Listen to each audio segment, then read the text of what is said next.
নয়নপুর গ্রামে বাস করত বীরেন আর তার স্ত্রী শোভা।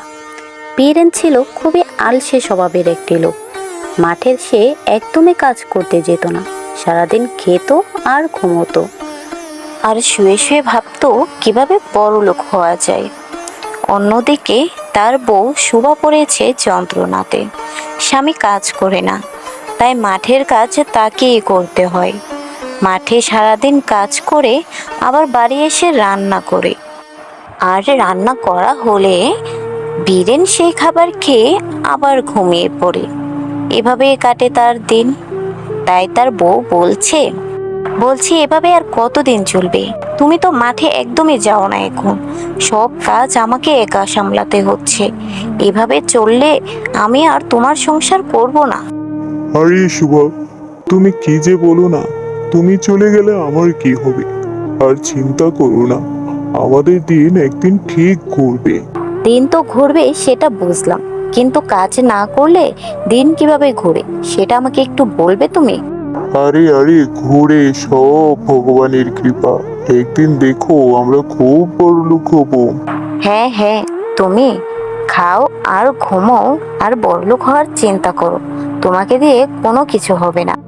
3 দিন ধরে বলছি, ঘরে একটা কাঠও নেই। আজকে কাঠ না আনলে কালকে আর চুলোতে রান্না চাপাতে পারবো না। তখন দেখবো নে কিভাবে খাও আর কিভাবে এত শান্তির ঘুম ঘুমাও। আরে শুভা, তুমি কি যে বলো না। আচ্ছা, দেখি আমি আনবো নে কাঠক্ষণ। এখন আমি আর একটু ঘুমিয়ে নিই। এই বলে সে আবার ঘুমিয়ে পড়ে। পরদিন সকালে ঘুম থেকে উঠে দেখে সুভা রান্না বান্না না করে মাঠে চলে গিয়েছে। আরে, শুভা তো দেখি আজকে সত্যি সত্যি রান্না করেনি। যাই, আর আলসেমি করলে হবে না। বনে গিয়ে কয়টা কাঠ কেটে আনি। এই বলে বীরেন চলে যায় জঙ্গলে কাঠ কুড়াতে। কাঠ কুড়িয়ে আসার সময় তাকে পিছন থেকে কেউ ডাকছিল। ইস, কে আলসে লোক রে বাবা, এই কয়টা কাঠ নিয়েই চলে যাচ্ছে। আরে, কে এই কথা বললো? আশেপাশে তো কাউকে দেখতে পাচ্ছি না। এই যে আমি আমি কথা বলছি তোমার সাথে, আমি গাছের ডালে। আরে, একটা পাখি কিনা কথা বলছে। হ্যাঁ গো, আমি জাদুই পাখি, আমি মানুষের মতো কথা বলতে পারি। তা তুমি জাদুই পাখি হয়ে এখানে কি করছো? আমি আমার দলবলের সাথেই ছিলাম, কিন্তু আমি হারিয়ে গিয়েছি। তুমি কি আমাকে তোমার সাথে নিয়ে যাবে তোমার বাড়িতে? আচ্ছা আচ্ছা, ঠিক আছে, তুমি চলো আমার সাথে।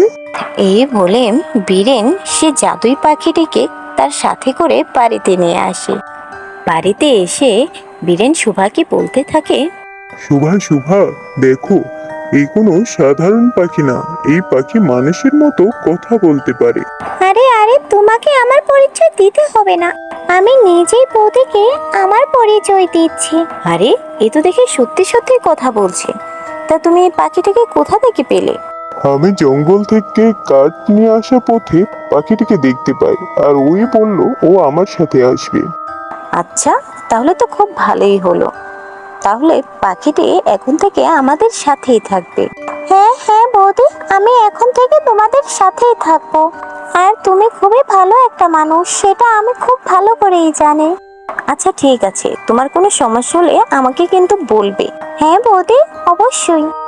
এরপরে বীরেন পাখিটিকে ঘুরে ঘুরে তাদের গ্রামটি দেখাচ্ছিল।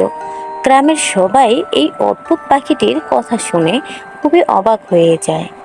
আরে বীরেন, তুমি কোথা থেকে এই জাদুই পাখিটি পেলে? পাখিটি কিন্তু খুবই সুন্দর।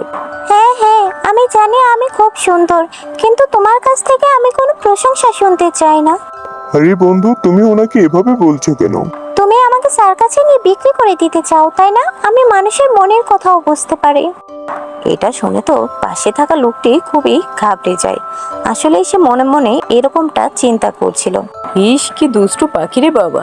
থাকো তুমি তোমার পাখিকে নিয়ে, আমি গেলাম এখান থেকে। বীরেন তো এমনিতেই খুবই আলসে লোক, আর সে পেয়েছে একটি জাদুই পাখি। তাই সে জাদুই পাখির কাছে মিনতি করতে থাকে যেন জাদুই পাখি তাকে অনেক ধনী করে দেয়। আরে বন্ধু, এমনি পরিশ্রম ছাড়া ধনী হওয়া ভালো নয়, বুঝেছো তুমি? তুমি পরিশ্রম করো, ধন অবশ্যই তোমার ঘরে আসবে। না বন্ধু, তুমি তো জাদুই পাখি, তুমি বন্ধুর এইটুকু কথা রাখবে না? তুমি দয়া করে আমাকে অনেক ধনী বানিয়ে দাও। আচ্ছা ঠিক আছে, তোমাদের পুরনো মন্দিরের পিছনে একটি গাছ আছে, সেই গাছের তলায় অনেক ধনরত্ন আছে, তুমি সেটা করে নিয়ে চলে এসো।